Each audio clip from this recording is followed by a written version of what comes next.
தந்தை, மைந்தன், தூயாவின் திருப்பேராலே ஆமேன். கிறிஸ்துக்குள் மிகவும் பிரியமானவர்களே, ஆண்டவராகிய இயேசு கிறிஸ்துவின் இறை நாமத்தினாலே உங்கள் யாவரையும் இந்த காணொலியின் வழியாக சந்திப்பதில் நான் மிகவும் மகிழ்ச்சி அடைகின்றேன். உங்கள் யாவருக்கும் நன்றியையும் தோத்திரத்தையும் தெரிவித்துக் கொள்கின்றேன். இந்த வழிபாடினை நீங்கள் இருக்கின்ற இடத்திலிருந்து எல்லோரும் கூட பங்கு பெறும்படி அன்புடன் கேட்டுக்கொள்கின்றேன். நாம் ஜெபித்து இந்த வழிபாடினை நாம் தொடங்குவோம். தலைகளை தாழ்த்து நாம் ஜெபிப்போம்.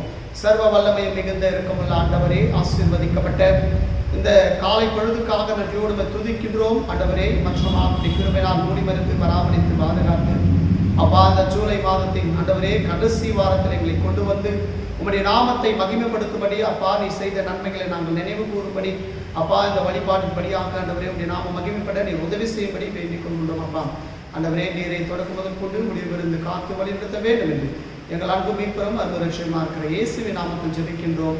சிவனை தந்த நல்ல அறிவா ஆமென்.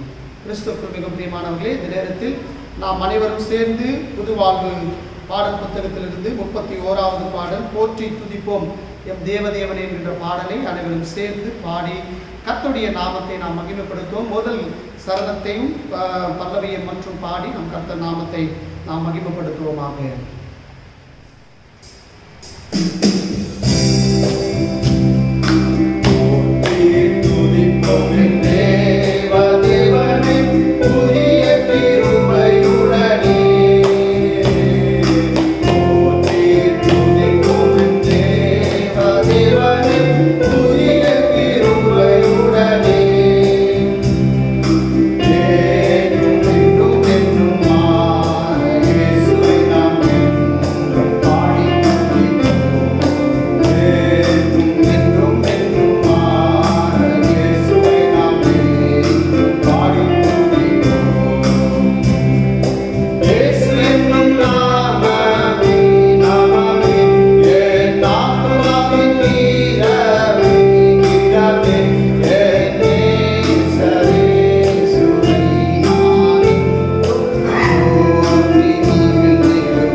வேதத்திலிருந்து ஒரு பகுதியை வாசிக்க கேட்போம். யோவான் எழுதின நற்செய்தி நூல் 1ஆம் அதிகாரம் வசனங்கள் 43 தொடங்கி 51 வசனங்களை நாம் வாசிக்க கேட்போம்.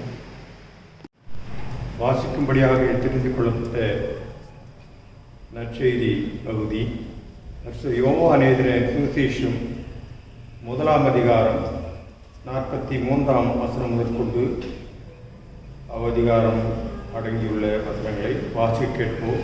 யோவான் 1ஆம் அதிகாரம் 43 முதல்.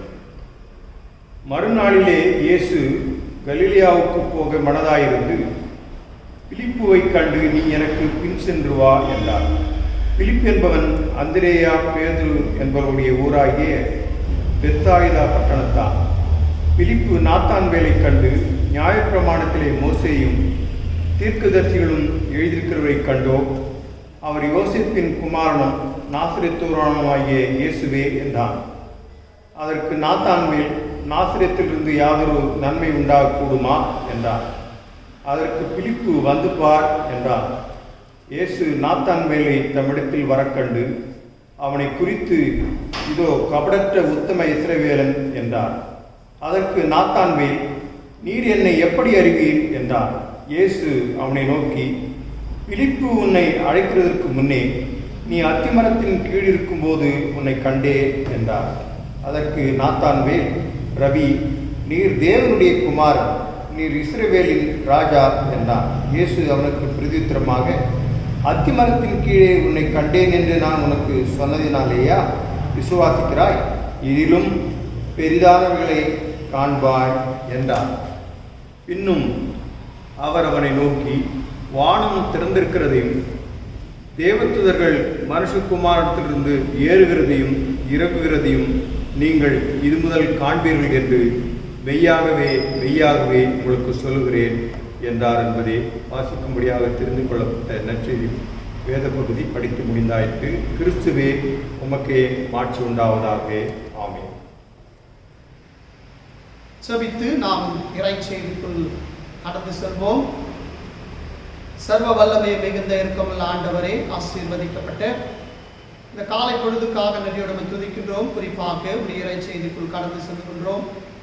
ஆண்டவரே, அப்பா, அந்த காணொலியின் வழியாக ஆண்டவரே இந்த வார்த்தைகளை கேட்க போகின்ற ஒவ்வொருவருடைய இருதயத்தை நீர் ஆயத்தப்படுத்தும். பேச போகிற என்னையும் ஆண்டவரே மூடி மறித்து என்னுடைய மக்களுக்கு தேவையான வார்த்தைகளை பகிர்ந்தளிக்க அடியானை எடுத்து நீர் பிரயோஜனப்படுத்தும்படி வேண்டிக் கொள்கின்றோம். இது எல்லாவற்றையும் பொருட்படுத்த வேண்டும் என்று எங்கள் அன்பு மீட்புறோம் மர்மரட்சமாக இருக்கிற இயேசுவின் நாமத்தில் ஜெபிக்கின்றோம். சிவனை தந்த நல்ல அறிவா. கிறிஸ்துக்குள் மிகவும் பிரியமானவர்களே, ஆண்டவராகிய இயேசு கிறிஸ்து நிறை நாமத்தினால மறுபடியும் உங்கள் யாவரையும் நான் வாழ்த்துகின்றேன். குறிப்பாக இந்த நாளிலே வாலிபர் ஞாயிறை நாம் தெரிந்து திருச்சபை முழுவதும் கொண்டாடக்கூடிய ஒரு ஞாயிறாக இந்த நாள் இருக்கின்றது.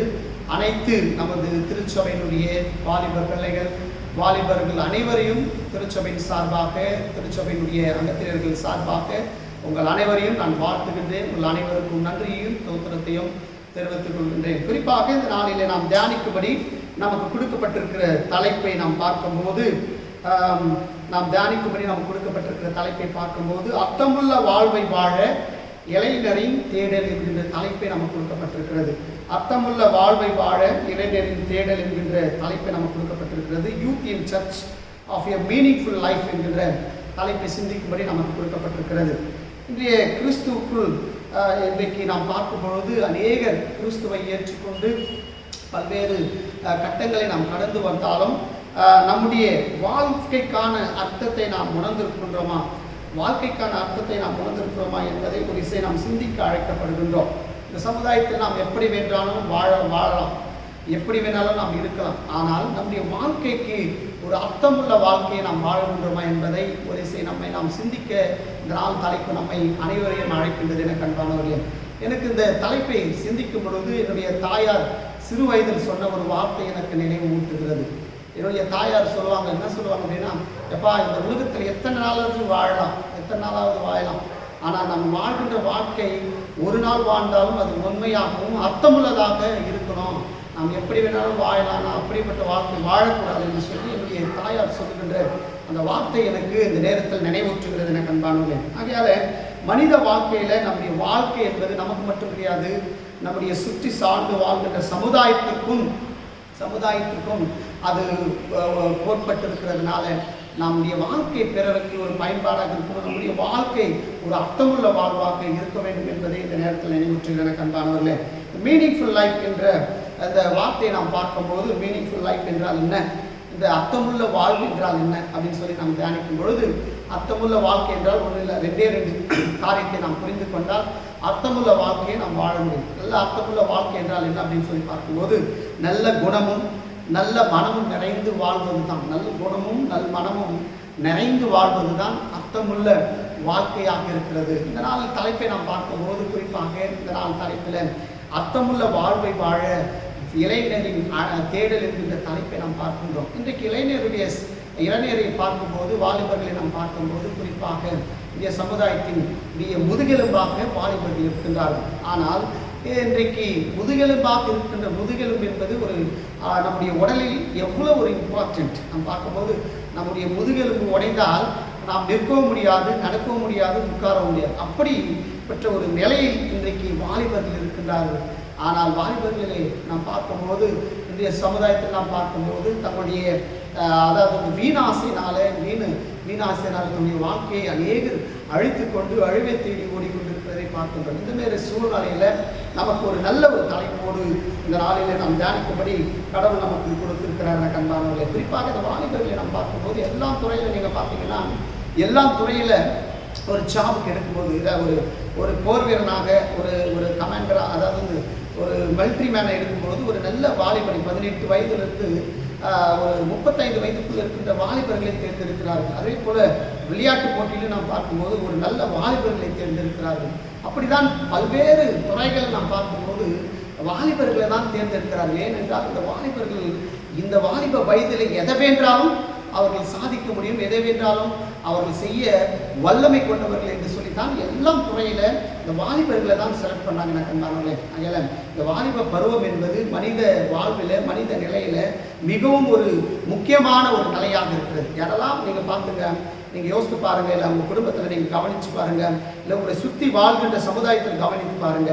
18 வயதிலிருந்து 25 வயதுக்குள்ள, அதாவது 18 25 வயதுக்குள்ள எந்த வாலிபன் எந்த மகன் தன்னுடைய வாழ்க்கையை காத்துக் கொள்கிறானோ அவனுடைய வாழ்க்கை உண்மையாகவே நலமாக இருக்கும். இந்த 18 25 வயதுக்குள்ள கடவுள் பயம், இந்த உலகத்தில், அதாவது இந்த உலகத்தில் வாழும்போது இந்த கடவுள் பயத்தோடு நல்ல குணத்தோடு அந்த 18 25 வயதில் தன்னை காத்து கொண்டான் என்று சொன்னால் அதுக்கு பிறகு தன்னுடைய வாழ்க்கையை பார்க்கும்போது சிறப்பாக இருக்கும் என்பதை இந்த நேரத்தில் நினைவுற்றுகிற கண்டான. இன்றைக்கு உயர்ந்த நிலைகளுக்கு போனவர்களை நீங்கள் ஒரு விஷயம் நீங்கள் கேட்டு பார்த்தீங்கன்னா சொல்லுவாங்க, 18 25 வயதுக்குள்ள தங்களுடைய வாழ்க்கையை குறித்து யோசித்திருப்பார்கள். இன்றைக்கு யாரெல்லாம் திசை கெட்டு போயிருக்கிறார்கள், இல்லை வீணாக இருக்கிறார்கள் அப்படின்னு சொல்லி பார்க்கும்போது இந்த 18 25 வயதுக்குள்ள தன்னுடைய வாழ்க்கையை குறித்து சிந்திக்காதவர்கள் தான் இன்றைக்கு திசை கெட்டு போயிருக்கிறார்கள் என கண்பானவர்களே.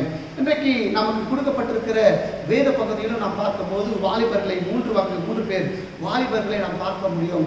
இந்த முதலாவது நாம் பார்க்கும்போது இன்றைய வேத பாடமாகிய ஆதியாகம புத்தகம் 39ஆம் அதிகாரம் முதலிலிருந்து 23 வசனத்தை நாம் தியானிக்கும்படி நமக்கு கொடுக்கப்பட்டிருக்கிறது. இந்த அதிகாரத்தை யோசேப்பினுடைய வாழ்க்கையை நாம் காண முடியும் என கண்பானவர்களே. இந்த அதிகாரத்தில் யோசேப்பை சிறை, அதாவது அதை வித்து போகிறதை நாம் பார்க்கின்றோம். இந்த அதிகாரத்தில் குறிப்பாக யோசேப்பினுடைய குணாதிசயங்களை நாம் பார்க்க முடியும் என கண்பானவர்களே. இதனுடைய ஆண்டை நாம் பார்க்கும்போது எப்போ இந்த நிகழ்வு நடந்தது என்று சொல்லி பார்க்கும்போது கிமு 1900, அதாவது 1900 ஆண்டில் நடைபெற்ற ஒரு நிகழ்வு. இன்னும் சொல்லணும் அப்படின்னு சொன்னால் ஆபிரகாமை ஆண்டவர் அழைத்த பிறகு 200 வருடங்களுக்கு பின்பு நடந்த ஒரு நிகழ்வு தான் இங்கே நம்ம காண முடியும் என கண்பானவர்களே. பகுதியில் பார்க்கும்போது முதல் வசனத்தில் நாம் பார்க்கும்போது அந்த எகிப்து தேசத்தினுடைய அரசனான போத்துபேரோ இடத்துல அதாவது பரோவன் இடத்துல பணியாற்றுகின்றதான போத்துபேரோ என்கின்ற ஒரு அதிகாரி இடத்துல பரோவன் இடத்துல பணியாற்றுகின்றதான ஒரு போத்துபேரோ என்கின்ற ஒரு அதிகாரின் இடத்துல அதாவது ஒரு அடிமையாக பணியாற்றுவதற்காக விற்கப்படுகின்ற சூழ்நிலையை நாம் பார்க்கிறோம் என கண்பானவர்களே. விற்கப்படுகிற சூழ்நிலையை பார்க்கிறோம். 2வது வசனத்தில் நாம் பார்க்கும்போது கர்த்தர் யோசேப்போடு இருந்தார் என்று சொல்லி நாம் பார்க்கின்றோம். கர்த்தர் யோசேப்போடு இருந்தார். அவனுக்கு எல்லாவற்றையும் அவன் செய்ய வல்லமை பெற்றது காரணம் கர்த்தர் யோசேப்போடு இருந்தார் என்று சொல்லி நாம் பார்க்கிறோம் என கண்பானவர்களே. இந்த அதிகாரத்தின் அடிப்படையாக நாம் ஒரு சிந்திக்கின்ற ஒரு தலைப்பாக கர்த்தரை சார்ந்து இருக்க வேண்டும். முதலாவது காரியம், கர்த்தரை சார்ந்து இருக்கும்போது தான் கர்த்தர் நம்மோடு கூட இருப்பார். எப்போ நாம் ஒரு மனிதனை நாம் சார்ந்து இருக்குமோ அப்போதான் நாமோடு கூட அந்த மனிதன் நம்மோடு கூட இருப்பார் என்று சொல்லி நினைவுற்று கண்பானவர்களே. குறிப்பாக இந்த 39ஆம் அதிகாரம் 2வது வசனத்தில் கர்த்தர் யோசேப்போடு இருந்தார். 33வது வசனம் பார்க்கும்போது கர்த்தர் அவனோடு இருக்கிறார் என்று அவன் செய்கிற யாவையும் கர்த்தர் வாய்க்க பண்ணுகிறார் என்றும் அவன் எஜமானன் கண்டு என்று சொல்லி நாம் பார்க்கின்றோம். கர்த்தர் அவனோடு கூட இருக்கிறதுனால அவன் செய்கின்ற யாவற்றையும் அது நிறைவேறுகிறது. அவன் செய்கின்ற எதை தொட்டாலும் அது பொன்னாக மாறுகிறதை தன்னுடைய எஜமானன் கண்டு முழு பொறுப்பை யார்கிட்ட கொடுக்கிறதை நாம் பார்க்கின்றோம், யோசேப்பின் இடத்துல கொடுக்கிறதை நாம் பார்க்கிறோம் என கண்டானே. குறிப்பாக இந்த வசனத்தின் அடிப்படையாக நாம் புரிந்து கொள்ள வேண்டிய காரியம் என்னன்னு சொல்லி பார்த்தோன்னா, கர்த்தர் யோசேப்போடு இருந்தார் என்று சொல்லி நாம் பார்க்கின்றோம். கர்த்தர் யோசேப்போடு இருக்கிறதுக்கு காரணம் என்ன அப்படின்னு சொல்லி பார்த்தோன்னா, பல்வேறு சூழ்நிலைகள் இயேசுடைய வாழ்க்கையில் நாம் பார்க்கும்போது பல்வேறு கடுமையான சூழ்நிலைகளை சோதனைகளை சந்தித்திருக்கிறான். கர்த்தர் அவனோடு கூட இருந்ததுனால எல்லாவற்றையும் அவன் ஜெயித்திருக்கிறதை நாம் பார்க்கிறோம். அதாவது அவனை குழியில் தள்ளப்பட்ட பொழுதும், அதாவது அடிமையாக விற்கப்பட்ட பொழுதும், அநேக சோதனைகள் வரும்போதும் கர்த்தர் அவனோடு கூட இருந்ததுனால யோசேப்பு பல்வேறு பல்வேறு நிலைகளுக்கு இன்றைக்கு நாமும் அவரை குறித்து சாட்சியாக பார்த்து கொண்டிருக்கிறோம் என்றால் கர்த்தர் அவரோடு இருந்தார். கர்த்தர் அவரோடு இருந்தார். நம்மோடு கூட கர்த்தர் நம்மோடு கூட இருக்கும் பொழுது நாம் என்ன பண்ண முடியும்? நாம் அநேக காரியங்களை நாம் வெல்ல முடியும் என கண்டாங்களே. அதான் சொல்ற, கர்த்தரை சார்ந்து இருக்க வேண்டும். முதலாவது காரியம் நாம் எப்படி இருக்க வேண்டும் என்று சொன்னால், கர்த்தரை சார்ந்து இருக்க வேண்டும். இந்த உலகத்தை சார்ந்தല്ലോ. ஆனால் யோசேப்புக்கு கடவுள் அவ்வளோ ஆசீர்வாதங்களை கொடுப்பதற்கு காரணம், அவன் கடவுளை விடாத, கடவுளை பற்றி கொண்டு கடவுளிடத்துல முழு விசுவாசத்தை வைத்திருந்தான். கடவுளை தான் பற்றி கொண்டிருந்தான். கடவுள் தான் என்னுடைய வாழ்வு, கடவுள் தான் என்னை வழிநடத்துகின்றவர், கடவுள் தான் என்னை போஷிக்கின்றவர், கடவுள் தான் என்னை பராமரிக்கிறவர் என்கின்ற முழு நம்பிக்கையை கடவுள் மீது வைத்திருந்தான். கடவுளை சார்ந்து இருந்தான். இன்றைக்கு நாம் இந்த உலகத்தை சார்ந்திருக்கிறோமா, இல்லை உலகத்தில் இருக்கிற மனிதர்களை சார்ந்திருக்கிறோமா, இல்லை நம்முடைய உறவுகளை சார்ந்திருக்கிறோமா? ஒரு இசை நம்மை நாம் சிந்திக்க நாம் அழைக்கப்படுகிறோம் என கண்பானவர்களே. இன்றைக்கு மனிதனை தான் சார்ந்து வாழ்கின்றான். கடவுளை சார்ந்து வாழ்ந்தாதான் கடவுள் நம்மோடு கூட இருப்பார். அப்போ கடவுள் நம்மோடு கூட இருக்கும் பொழுது நம்மால் கூடாத காரியம் ஒன்றுமில்லை என்று சொல்லி இந்த நேரத்தில் நினைவுற்றுகிற கண்பானவர்களே. குறிப்பாக யோசேப்புடைய வாழ்க்கையை நாம் பார்க்கும்போது, அதுக்கடுத்து 39ஆம் அதிகாரம் 6வது வசனத்தில் பார்க்கும்போது, யோசேப்பு அழகானவனும் அழகும் ரூபமும் சௌந்தரியம் உள்ளவனாக இருந்தான். யோசேப்பு ரொம்ப அழகுள்ளவனும் சௌந்தரியம் உள்ளவனாக இருக்கிறான். இந்த அழகு டேஞ்சர், அதாவது அழகை பார்க்கும்போது ஆபத்தாக இருக்கிறது. ரொம்ப அழகாக இருக்கிறதுனால, அதாவது 7வது வசனத்தில் நாம் பார்க்கும்போது, தன்னுடைய எஜமானுடைய மனைவி யோசேப்பு மேல் கண் போட்டு என்னோடு கூட சைனி என்று சொல்லி யோசேப்பை வற்புறுத்துகிறதை நாம் பார்க்கிறோம் என கண்பானவர்களே. யோசேப்பை ரொம்ப அவங்க என்ன பண்ணுறாங்கன்னா, அந்த கீழ வசனத்தில் நாம் பார்க்கும்போது தினமும், அதாவது ஒவ்வொரு நாளும் நித்தம் அதோடு கூட அந்த தவறை செய்ய சொல்லி யோசேப்பை தூண்டுகிறதை நாம் பார்க்கிறோம் என கண்பானவர்களே. ஆனால் யோசேப்பு என்ன பண்ணுறதில்ல, வாலிபர் காலத்தில் இன்றைக்கு அநேக வாலிபர்களுக்கு வருகின்ற ஒரு சோதனை தான் இந்த சோதனை. இன்றைக்கு வீட்டுக்கு வெளியே இருக்கின்ற வாலிபர்களுக்கு வருகின்ற ஒரு சோதனையாக இருக்கிறது. ஆனால் இவருக்கு வருகின்ற சோதனையிலே யோசேப்பு எப்படி அந்த சோதனையை மேற்கொள்கிறார்? ஒரு நல்ல ஒரு மனிதனாக, ஒரு நல்ல அர்த்தமுள்ள வாழ்வை வாழ்வதற்கு எப்படி தன்னை தூண்டுதல் செய்கிறார் என்பதை நாம் இந்த வசனத்தின் அடிப்படையாக நாம் புரிந்து கொள்ள முடியும் என கண்பானவர்களே. 9வது வசனத்தில் நாம் பார்க்கும்போது, நீ அவருடைய மனைவியாய் இருக்கிறபடினால இப்படி இருக்கிற நான் எத்தனை பெரிய, அதாவது இப்படி இருக்கிற நான் எத்தனை பெரிய பொல்லாங்கனை உடன்பட்டு தேவனுக்கும் விரோதமான பாவத்தை செய்வது எப்படி என்று சொல்லி தன்னுடைய போத்துக்கருடைய எஜமானுடைய மனைவியிடத்தில் சொல்லுகிறதை நாம் பார்க்கிறோம். நான் எப்படி இப்படிப்பட்ட பொல்லாப்பை நான் செய்வது, தேவனுக்கு விரோதமான பாவத்தை நான் எப்படி செய்வது என்று சொல்லி அங்கே சொல்லுகிறதை நாம் பார்க்கிறோம் என கண்பானவர்களே. இப்படிப்பட்ட பாவத்தை நான் செய்ய மாட்டேன் என்று சொல்லி இன்றைக்கு நாம் சொல்ல முடியுமா? அதாவது ஒரு சான்ஸ் கிடைச்சா நான் தவறு செய்வதற்கு நான் வாழ்க்கை தேடிக்கொண்டிருக்கிற ஒரு சூழ்நிலையில் அன்பு சகோதரர்கள், இன்றைக்கு வாலிபர்களை நாம் பார்க்கும்போது, இன்றைக்கு ஒரு வாழ்க்கை கிடைத்தால் போதும் தவறு செய்வதற்கு. அதை யார் பார்க்குறா? நம்ம யார் பார்க்க போகிறார்? நம்முடைய குடும்பத்தார் பார்க்க போகிறாரா, இல்லை நம்முடைய உறவுகள் பார்க்கலாம்? யாரும் பார்க்கல, நான் செய்யலாம் தவறு அப்படின்னு செய்கிறோம். ஆனால் யோசேப்புடைய வாழ்க்கையில் பார்க்கும்போது, யாரும் பார்க்காவிட்டாலும் ரகசியமான இடத்தில் இருந்தாலும் தன்னை தேவன் பார்த்து கொண்டிருக்கிறார். தன்னை உண்மையாக தன் மீது நம்பிக்கை வைத்திருக்கிற தன்னுடைய எஜமானனுக்கு எந்த விதமான துரோகம் செய்யக்கூடாது என்கின்ற ஒரு நல்ல சிந்தனையோடு அங்கிருந்து ஓடி போகிறதை நாம் பார்க்கிறோம் என கண்பானவர்களே. அவன் அந்த இடத்திலிருந்து ஓடி போகிறதை நாம் பார்க்கிறோம். ஓடுவதற்கு காரணம், நம்ம நினைக்கிற ஒரு சில நேரங்களில் நாம் தப்பி ஓடுவதன் வழியாக பல்வேறு நன்மைகளை நாம் பெற்றுக்கொள்ள முடியும். யோசேப்பு தன்னுடைய பாவத்தை விற்று ஓடி தன்னைத்தான் காத்துக் கொள்கிறதை நாம் பார்க்கிறோம் என கண்பானவர்களே. தாவீது மகாரசும் இந்த பாவத்தின் வழியாக தான் தன் மீதும் தன்னுடைய குமாரர்கள் மீதும் மிகவும் கடவுளுடைய கோபத்தை கொண்டு வந்து கடவுளுடைய கோபத்துக்கு ஆளானதை நாம் பார்க்கிறோம் என கண்பானவர்களே. இப்படிப்பட்ட பாவத்தை செய்யாமல் தன்னைத்தான் பாதுகாத்துக் கொள்கிறதை நாம் பார்க்கிறோம். இன்றைக்கு வாலிபர்களாக இருக்கிற நாம் நம்முடைய வாழ்க்கையை நாம் பாதுகாத்துக் கொள்கிறோமா? கடவுள் கொடுத்த இந்த வாழ்க்கையை நாம் ஒரு அர்த்தமுள்ள வாழ்க்கையாக வாழ முயற்சி எடுக்கின்றோமா? ஒரு விஷயம் நம்மை நாம் சிந்திக்க அழைக்கப்படுகிறோம் என கண்பானவர்களே. யோசேப்புடைய வாழ்க்கையை நாம் பார்க்கின்றோம். பல்வேறு சோதனைகள், இன்றைக்கு நமக்கு சோதனை வருது, நோய் வருது, பல்வேறு தள்ளப்பட்ட ஒரு சூழ்நிலையில் இருந்தாலும் நாம் கர்த்தரை சார்ந்திருக்கும் போது, கடவுளை சார்ந்திருக்கும் பொழுது நமக்கு எல்லாவற்றையும் ஓடி போகும் என கண்பானவர்களே, மாயமாகும்.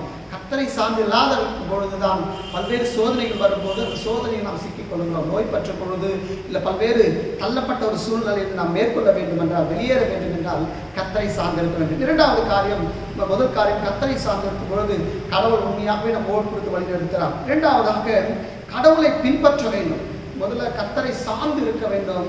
இரண்டாவது கடவுளை நாம் பின்பற்ற வேண்டும். இந்த உலகத்தில் நாம் யாரை பின்பற்றுகின்றோம் என்பது ஒரு சில நாம் சிந்திக்க வேண்டும். இந்த உலகத்துக்குரிய நண்பர்களை நம்ம பின்பற்றுகின்றோம், இல்லை இந்த உலகத்துக்குரிய ஹீரோக்களை நாம் என்ன பண்ணுறோம், அவருடைய ரோல் மாடலாக எடுத்துக் கொள்கின்றோம். பல்வேறு சூழ்நிலைகளை நாம் என்ன பண்ணுறோம், அவர்களை போல நாம் ட்ரெஸ் பண்ணணும், அவங்கள போல நான் என்ன பண்ணணும். வாலிப பருவத்தில் ஒருத்தரை நம்ம என்ன பண்ணணும், நம்முடைய வாழ்க்கை எப்படி இருக்குது அப்படின்னு நினைக்க மாட்டோம். அந்த நேரத்தில் நான் என்ன பண்ணணும், எல்லாத்தையும் நான் அனுபவிச்சணுங்கிற ஒரு இதில் அவங்க யோசிக்காம யாரை பின்பற்றுகிறார்கள், யாரை ரோல் மாடலாக எடுத்துக்கொள்கிறார்களோ அறியாமல் வாழ்ந்து கொண்டிருக்கிறார்கள் கண்பானவர்களே. இரண்டாவது பகுதியில் நாம் பார்க்கும்போது யோவான் செய்தியில் 1ஆம் அதிகாரம் 43 to 51 வசனங்களை நாம் பார்க்கும்போது, இந்த பகுதியில் நாம் பார்த்தோம் அப்படின்னு சொன்னால், இந்த அதிகாரத்தில் இயேசு ஆண்டவர் சீடர்களை அழைக்கிறதை நாம் பார்க்கின்றோம். இயேசு ஆண்டவர் சீடர்களை அழைத்து தன்னுடைய ஊழியத்தை தொடங்குகின்ற பகுதியாக நாம் பார்க்கின்றோம். இந்த 1ஆம் அதிகாரம் 41வது வசனத்தில் நாம் பார்க்கும்போது முதலாக அந்திரேயாவை ஆண்டவர் அழைக்கிறதை நாம் பார்க்கின்றோம். அந்திரேயாவை அழைக்கிறார். அதுக்கடுத்து அந்திரேயா போயிட்டு தன்னுடைய சகோதரனான பேதுருவை அழைத்து கொண்டு வருகிறதை நாம் பார்க்கின்றோம். அவ்வாறாக தான் இந்த 43வது வசனத்திலே நாம் பார்க்கும்போது, மறுநாளிலே இயேசு கலிலேயாவுக்கு போக மனதாயிருந்து பிலிப்பை கண்டு நீ எனக்கு பின் சென்று வா என்று சொல்லி ஆண்டவர் அழைப்பு கொடுக்கிறதை நாம் பார்க்கிறோம். எனக்கு அன்பானவர்களே, ஆண்டவர் மறுநாளிலே, அதாவது மறுநாளிலே பிலிப்பை தன்னுடைய ஊழியத்துக்கென்று அழைக்கிறதை நாம் பார்க்கின்றோம். பிலிப்பை அழைத்த உடனே பிலிப்பு இங்கே பார்க்கின்ற பொழுது, பிலிப்பும் அந்திரேயாவை போல எப்படி தான் பெற்ற மகிழ்ச்சி தன்னுடைய நண்பனும் தன்னுடைய சகோதரனும் பெற்றுக்கொள்ள வேண்டும் என்கின்ற ஒரு நல்ல துணிச்சலோடு ஓடி தன்னுடைய சகோதரனை இயேசாண்டவர் இடத்தில் அழைத்து வரானோ, அப்படித்தான் இங்கேயும் நாம் பார்க்கும்போது பிலிப்பும் நாத்தானியலை கொண்டு வருகிறதை நாம் பார்க்கிறோம். எனக்கு அன்பானவர்களை, 45வது வசனத்தில் நாம் பார்க்கும்போது இந்த நாத்தானியலை ஆண்டவர் இடத்துக்கு கொண்டு வருகிறதுக்கு கடந்து செல்கிறதை நாம் பார்க்கிறோம். எனக்கு அன்பானவர்களை, பிலிப்பு நாத்தானியலை கண்டு நாம் அதாவது நியாய பிரமாணத்தில் மோசேயும் தீர்க்கதரிசிகளும் எழுதியிருக்கிறவை கண்டோ அவரை யோசேப்பின் குமாரனும் நாசரேத்தின் ஊரானாக்கிய இயேசுவே என்று சொல்லி அவரை குறித்து மெசையை குறித்து இங்கே சொல்லுகிறதை நாம் பார்க்கிறோம்.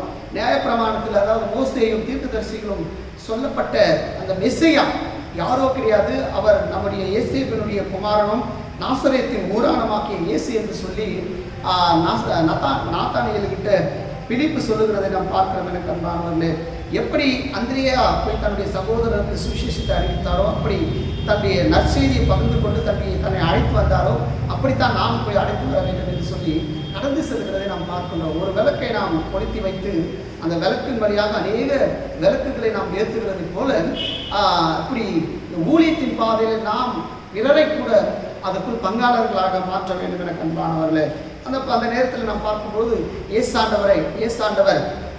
ஏசாண்டவரோடு அந்த உரையாடலுக்கு முன்பதாக இவர்கள் உரையாடலை நாம் பார்க்கின்றோம். 47வது வசனத்தில் பார்க்கும்போது அநேகரை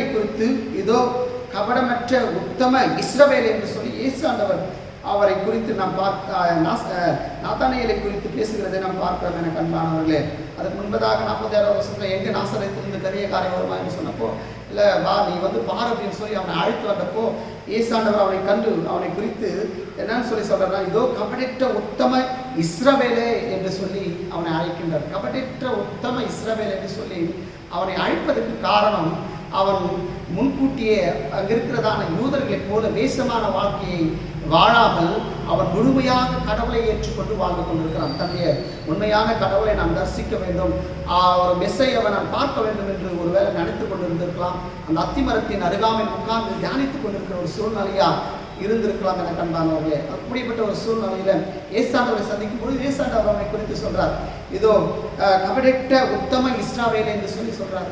கபடற்ற உத்தம இஸ்ரவேல், உத்தமன் என்று சொல்லி அவனை குறித்து சாட்சி கொடுக்கிறார் என கண்பானவர்களே. இன்றைக்கு நம்மை குறித்து நமது குடும்பத்திலாவது என்னுடைய மகன் உத்தமான மகன் என்று சொல்லி சொல்றாங்களா, இல்லை என்னுடைய மகன் நல்ல மகன் என்று சொல்லி சொல்லுகிறார்களா? ஒரு சில நாம் சிந்தித்து ஆராய்ந்து பார்க்க வேண்டும் என கண்பானவர்களே. அப்படி சொல்லலை அப்படின்னா நாம் அர்த்தமுள்ள வாழ்க்கையை வாழ என்று சொல்லி நாம் ஒரு நாம சிந்தித்துக் கொள்ள வேண்டும் என கண்பானவர்களே. இன்னைக்கு ஒரு சமுதாயத்தில் ஒருவனும் நம்மை பாராட்டல, ஒரு நல்ல மகன் என்று சொல்லவில்லை என்று சொன்னால் நாம் என்ன பண்ணல, ஒரு அர்த்தமுள்ள வாழ்க்கை சமுதாயத்துக்கும் நம்முடைய குடும்பத்துக்கும் நமக்கும் ஒரு பயன்பாடு இல்லாத ஒரு வாழ்க்கையை நாம் வாழ்ந்து கொண்டிருக்கிறோம் என்பதை ஒரு இசை நாம் நினைவு கூற வேண்டும் என்று கண்பானவர்களே. இங்கே நாத்தானியேலை ஆண்டவர் அழைக்கிறார். ஆண்டவர் அழைத்து தன்னை உத்தம, அதாவது கபடற்ற உத்தம இஸ்ரவேல் என்று சொல்லி அழைப்பு கொடுக்கிறார் என கண்பானவர்களே. அப்போ அதை பார்த்து நீர் என்னை எப்படி அறிவீர் என்று சொல்லி அவரை நோக்கி கேட்கிறார். அவரை நோக்கி எப்படி என்னை பற்றி எனக்கு தெரியும் அப்படின்னு சொன்னால் ஆண்டவர் சொல்றாரு, நான் அத்திமரத்தில் நீ அத்திமரத்தாண்ட இருக்கும்போதே உன்னை கூப்பிடுவதற்கு முன்னே, அழைப்பதற்கு முன்னே நான் என்ன பண்ணியிருக்கிறேன், நான் நீ தியானித்து கொண்டிருக்கிறப்பே நான் உன்னை அழைந்திருக்கிறேன் என்று சொல்லி ஆண்டவர் சொல்லுகிறதை நாம் பார்க்கிறோம் எனக்கு அன்பானவர்களே. ஆண்டவர் அவர் தேவனுடைய உண்மையான தேவகுமாரன் என்று அவர் இருப்பதினால அவர் நம்முடைய எல்லா விதமான வாழ்க்கையை அறிந்திருக்கிறவராக இருக்கிறார். நாத்தானியேல் எப்படிப்பட்டவன் என்று சொல்லி அறிந்திருக்கிறார். அவனை அழைத்து கொண்டுகிறார். அவனை அழைத்து அவனை ஒரு சீடனாக மாற்றுகிறதை நாம் பார்க்கிறோம் என கண்பானவர்களே. நாத்தானியேலும் நாம் பார்க்கும்போது சீடனாக இயேசுவினுடைய ஒரு நல்ல சீடனாக இருக்கிறதை நாம் பார்க்கிறோம் என கண்பானவர்களே. இந்த நாத்தானியேல் யாரும் கிடையாது, பர்த்திலோமியா என்று சொல்லப்படுகின்றதான பேர் தான் நாத்தானியேல் என்று சொல்லி இந்த நேரத்தில் நினைவுற்றுகிற கண்பானவர்களே. இயேசுவினுடைய சீடனாக இருக்கிறதை நாம் பார்க்கின்றோம், பின்பற்றுகிறதை நாம் பார்க்கிறோம். பிலிப்பு இயேசுவை பின்பற்ற சொல்லி பிலிப்பை அழைத்தால் பிலிப்பு நாத்தானியேலையும் கொண்டு வருகிறதை நாம் பார்க்கிறோம். இன்றைக்கு நாம் கிறிஸ்துவர்களாக அழைக்கப்பட்டு, ஒரு வாலிபராக அழைக்கப்பட்டு, நான் எத்தனை வாலிபர்களை நான் கொண்டு வந்திருக்கின்றேன், இயேசுவினுடைய உன்னதத்தை எத்தனை பேருக்கு நான் பகிர்ந்திருக்கின்றேன், என்னுடைய வாழ்க்கையின் வழியாக ஒரு ஆத்மா ரட்சிக்கப்பட்டிருக்கிறதா என்பதை இன்றைக்கு வாலிபர்களுக்கு கேள்வியாக இருக்கிறது என கண்பானவர்களே.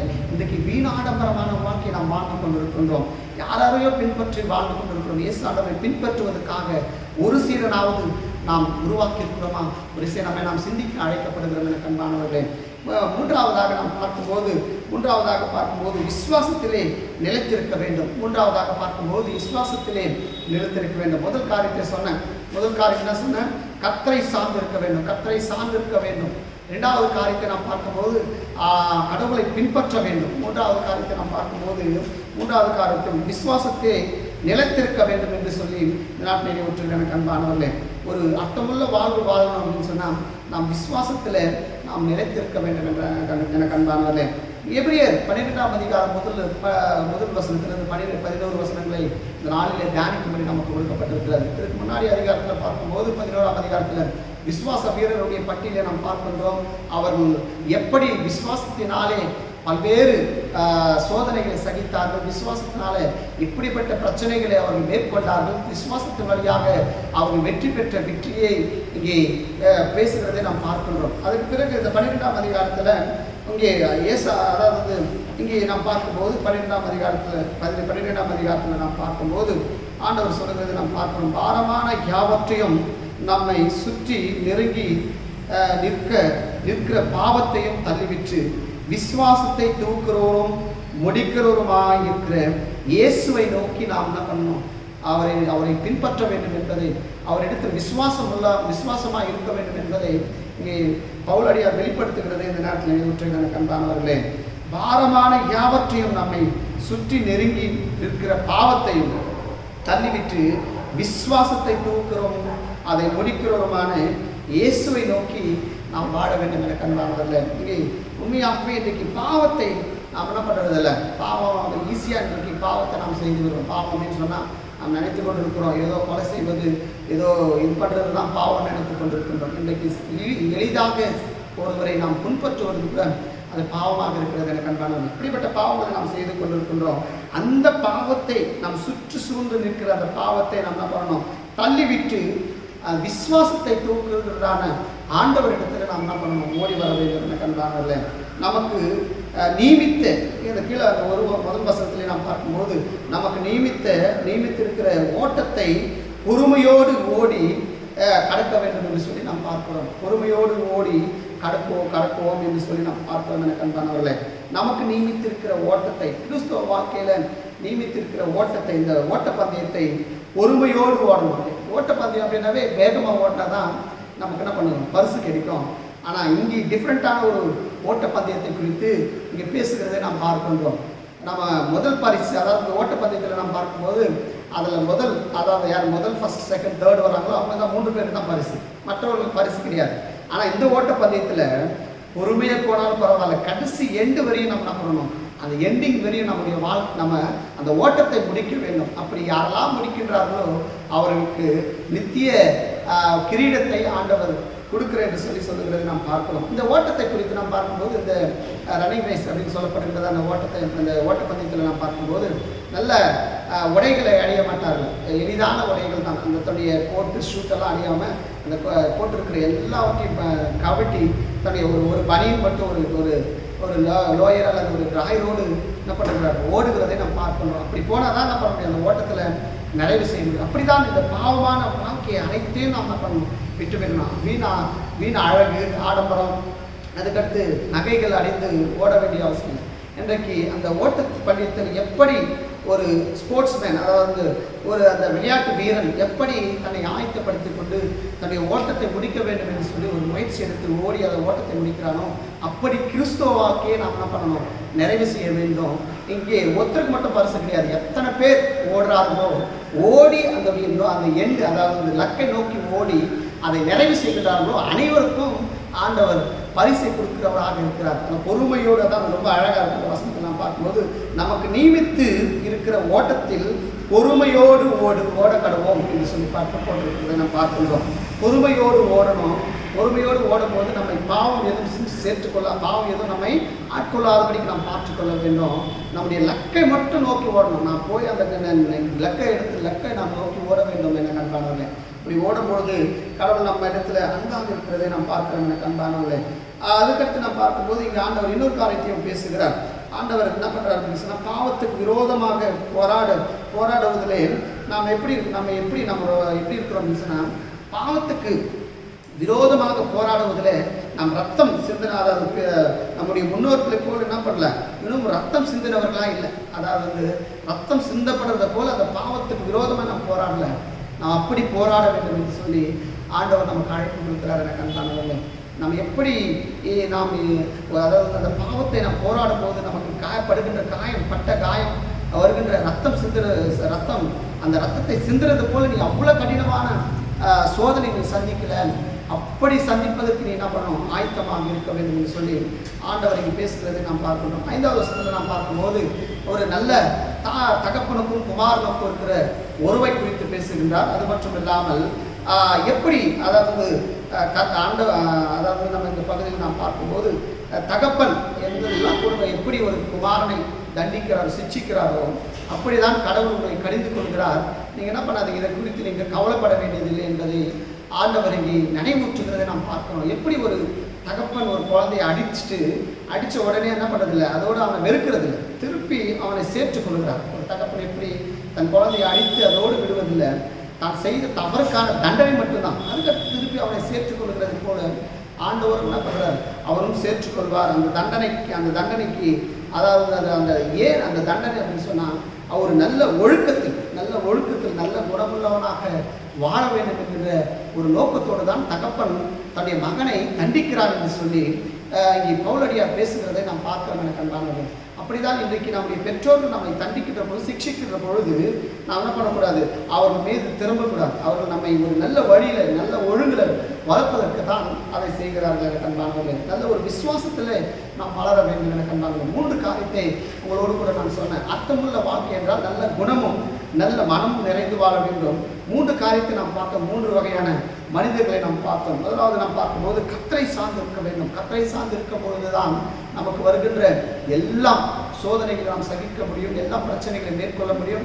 மேற்கொள்ளும் போது கடவுள் நம்மோடு கூட இருந்து நம்மை வழிநடத்துகிறவராக இருக்கிறார். நாம் ஒரு அர்த்தமுள்ள வாழ்வை வாழ்கின்றவர்களாக இருப்போம். 2வதாக பார்க்கும்போது கடவுளை நாம் பின்பற்ற வேண்டும். 2வது கடவுளை நாம் பின்பற்றும் பொழுது, உண்மையாகவே கடவுளை நாம் பின்பற்றும் போது நம்முடைய வாழ்க்கையில் எந்த விதமான சோர்வுகள் பலவீனங்கள் வராது.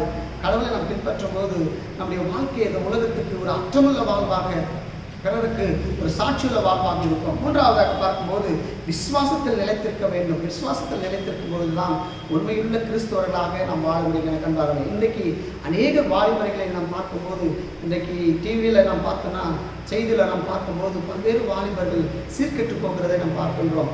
இன்றைக்கு இந்த வாலிபர்கள் தான் நம்முடைய சமுதாயத்தினுடைய முதுகெலும்பு. அந்த முதுகெலும்பான வாலிபர்கள் தம்முடைய வாழ்க்கையை வீணாக்கி கொண்டிருக்கிறார்கள். இந்த வாலிப காலத்தில் கர்த்தரை நாம் தேட வேண்டும். அவருடைய போதனைகளுக்கு நாம் கீழ்ப்பட வேண்டும். அவருடைய போதனைகளுக்கு கீழ்ப்பட்டு ஒரு நல்ல குணமும் நல்ல மனமும் உள்ளவர்களாய் வாழும்போது கட்டாயம் கடவுள் நம்மையும் நம்முடைய குடும்பங்களையும் ஆசீர்வதிப்பார், நம்முடைய வாலிபர்களையும் ஆசீர்வதிப்பார். அப்படிப்பட்ட ஒரு நல்ல சிந்தனையோடு நமது வாலிபர்கள் ஆண்டவருடைய அந்த நித்திய ராஜ்யத்தை தேடுவதற்காக நாம் என்ன பண்ணணும்? ஒரு அர்த்தமுள்ள வாழ்வை வாழ நாம் என்ன பண்ணணும்? தேடலாக நாம் தேட வேண்டும். உலகத்துக்குரிய காரியத்தை நாம் தேடக்கூடாது. இயேசுவை பார்க்கணும். ஆண்டவரை தேடுவதனால ஒரு நல்ல அதிகாரியாக வருகிறது நாம் பார்க்கணும் கண்மானவர்கள். அதில் அப்படிப்பட்ட வாழ்க்கையை நாம் வாழும்போது கடவுள் நிச்சயமாகவே நம்மையும் நம்முடைய குடும்பங்களையும் ஆசீர்வதித்து வழி நடத்துவாராக. ஆமென். திருச்சபைக்கான அறிவிப்புகள். தொடர்ந்து இந்த கொரோனா காலகட்டத்தினுடைய 2ஆம் அலையினுடைய லாக்டவுன் தொடர்ந்திருக்கிற இந்த வேளையிலே காணொலி காட்சி வழியாக நாம் இந்த ஆராதனைகளை நடத்தி வருகின்றோம். தொடர்ந்து திருச்சபையார் ஜெபிக்கும்படியாக கடவுள் நம்மை பாதுகாப்பாக வைத்திருக்கின்ற கிருபையை நினைத்து நன்றி செலுத்தும்படியாக அன்போடு கேட்டுக்கொள்கின்றேன். இந்த வாரத்திலே தம்முடைய திருமண நாட்களையும் பிறந்த நாட்களையும் சந்திக்கின்றவர்களை திருச்சபையின் சார்பாக வாழ்த்துகின்றோம். குறிப்பாக ஜூலை மாதத்திலே நாம் வெற்றி சிலுவையின் குரல் என்ற ஒரு மாதாந்திர பத்திரிகையை நம்முடைய 20ஆம் ஆண்டுடைய விழாவுடைய ஒரு மகிழ்ச்சியின் கொண்டாட்டமாக அதனை வெளிவிட உத்தேசித்துள்ளோம். அதற்காக நீங்கள் ஜெபிக்கும்படியாகவும் அதில் நீங்கள் பங்களிப்பு செய்யும்படியாகவும் அடியாரோடு கேட்டுக்கொள்கின்றேன். தொடர்ந்து நிறைய பணிகள் நடைபெற வேண்டியிருக்கிறது. வெஜ்ஜேரிக்குளம் பகுதியிலே இடம் வாங்குவதற்கான நன்கொடை தேவைப்படுகிறது. நம்முடைய இந்த அருகிலுள்ள படிக்கட்டு கீழே ஒரு ஃபுட்பாத் மாதிரியாக அமைத்து அந்த மழைக்காலங்களிலே தண்ணீர் கீழே அது நம்ம அந்த அண்டர் கிரவுண்ட் பகுதிக்கு செல்கிறது. அவர்கள் வராவண்ணம் ஒரு ரெயின் ஹார்வெஸ்ட் அதில் செய்வதற்கான ஒரு மதிப்பீடு கேட்கப்பட்டிருக்கு. அதற்கு ரூபாய் 60,000 செலவாகும் என்று மதிப்பிடப்பட்டிருக்கின்றது. இன்னுமாக நம்முடைய ஆலயத்துக்கு பயன்பாட்டில் உள்ள பீரோக்கள், சண்டே ஸ்கூல் பீரோவில் கொஞ்சம் பழுதடைந்த நிலைமை இருக்கிறது. அவைகளையும் நாம் பழுது பார்த்து கொண்டிருக்கின்றோம்.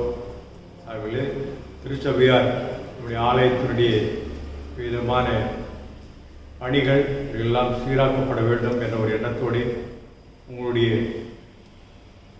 சிறப்பான ஜபங்களையும் நன்கொடைகளையும் அளித்து இதற்கு உதவ முடியாமல் அன்போடு கேட்டுக்கொள்கின்றேன். தொடர்ந்து நம்முடைய ஆயிரல கட்டுமான பணிகள் இவருடைய வளர்ச்சிக்காக நீங்கள் ஜெபிக்கும்படியாகவும் அன்போடு கேட்டுக்கொள்கின்றேன். கடவுள் தாமே உங்கள் ஒவ்வொருவரையும் ஆசிர்வதித்து வழிநடத்துவாராக. நன்றி. இறுதி ஜபம் ஆசீர்வாதத்தோடு இந்த வழிபாடு நாம் நிறைவு செய்வோம். தலைகளை தாழ்த்து நாம் ஜெபிப்போம். சர்வ வல்லமை மிகுந்த இருக்கும் ஆண்டவரை, ஆசீர்வதிக்கப்பட்ட இந்த மாலை பொழுதுக்காக நன்றியுடன் துதிக்கின்றோம். குறிப்பாக மற்றமாக உடைய கிருபையினால் எங்களை மூடி மறித்து பராமரித்து பாதுகாத்து ஆண்டவரே இந்த மாதத்தின் ஆண்டவரே கடைசி வாரத்தில் எங்களை கொண்டு வந்தமைக்கான நன்றி தகப்பனே. ஆண்டவரே மற்றமாக உடைய கிருபை எங்களோடு குறிப்பிட்டு தொடர்ந்து வந்தமைக்கான நன்றி தகப்பனே. இந்த மாதம் முழுவதும் பல்வேறு சோதனைகள் பிரச்சனைகள் எங்களை மேற்கொண்டால் நீர் எங்களை சுகபத்திரமாய் பாதுகாத்து ஆண்டவரே நல்ல பலனை நல்ல ஜீவனை தந்து வழிநடத்தி வந்தமைக்கான நன்றி தகப்பனே. இதாண்டவரே இந்த காணொலியின் வழியாக உடைய வார்த்தைகளை கேட்ட ஒவ்வொருவரையும் நீர் ஆசீர்வதிங்க, பலப்படுத்துங்க. குறிப்பாக ஆண்டவரே அர்த்தமுள்ள வாழ்வை வாழ ஆண்டவரே இறைவனின் அடி தேடல் என்று சொல்லி தலைப்போடு ஆண்டவரே நாங்கள் சிந்தித்திருக்கிற அந்த வசனங்களை ஒரு சில நாங்கள் ஞானிக்கிறோம்.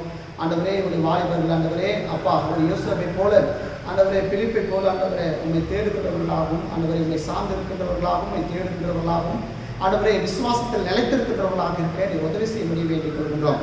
ஆண்டவரே அப்பா அந்த கொரோனா பரவலாக இருக்கிற ஒரு சூழ்நிலையில் ஆண்டவரே அப்பா இன்னும் ஆண்டவரே பயந்த ஒரு சூழ்நிலையில் இருக்கின்ற என்னுடைய திருச்சபை மக்களை ஆசீர்வதிங்க, பலப்படுத்துங்க, அந்த பயத்திலிருந்து நீர் வெளியேற்றுங்க. குறிப்பாக ஆண்டவரே அப்பா அந்த நோயின் தாக்கத்தினால ஆண்டவரே அவர்கள் பட்டுக் கொண்டிருக்கிற திருச்சபை மக்களையும் நீர் ஆண்டவரே பலப்படுத்துங்க, நல்ல சுகபலன் ஜீவனை தரும்படி வேண்டிக் கொள்கிறோம். ஆண்டவரே அப்பா உடைய சித்தமான விரைவில் ஆண்டவரே நாங்கள் உடைய ஆலயத்தில் வந்து திரும்பி நாங்கள் ஆண்டவரே உடைய நாமத்தை மகிமைப்படுத்தவும் உடைய வார்த்தைகளை நாங்கள் தியானிக்கவும் ஆண்டவரே அப்பா, நாங்கள் பெரிதான ஆசைகளை பெற்றுக்கொள்ள நீர் உதவி செய்யும்படி வேண்டிக் கொள்கின்றோம். மற்றமாக அந்த காணொலியாக வார்த்தைகளை கேட்டு ஒவ்வொருவரையும் ஆசீர்வதிங்க, பலப்படுத்துங்க. ஆண்டவரை நீரை எல்லாவற்றையும் பொறுப்படுத்த வேண்டும் என்று எங்கள் அன்பு மீட்பரும் அருள்ரட்சகருமாகிய இயேசுவின் நாமத்தில் ஜெபிக்கின்றோம். ஜீவனை தந்த நல்ல அறிவான். ஆமென். என் ஆத்துமாவே கர்த்தரை ஸ்தோத்திரி, என் முழுமை பரிசு நாமத்தை ஸ்தோத்திரி. என் ஆத்துமாவே கர்த்தரை ஸ்தோத்திரி, கர்த்தர் செய்த சகல உபகாரங்களாலே. ஆமென். நம் ஆண்டவராகிய இயேசு கிறிஸ்துவின் கிருபையும் பிதாவாக தேவனுடைய அன்பும் பரிசுத்த ஆவியின் சகவாசம் என்று சதா காலம் அனைவரோடு தங்கி நிறுத்தி சந்தோஷத்தையும் சமாதானத்தையும் அன்பென்றைக்கு நிறைவேற்றுவாராக. நன்றி.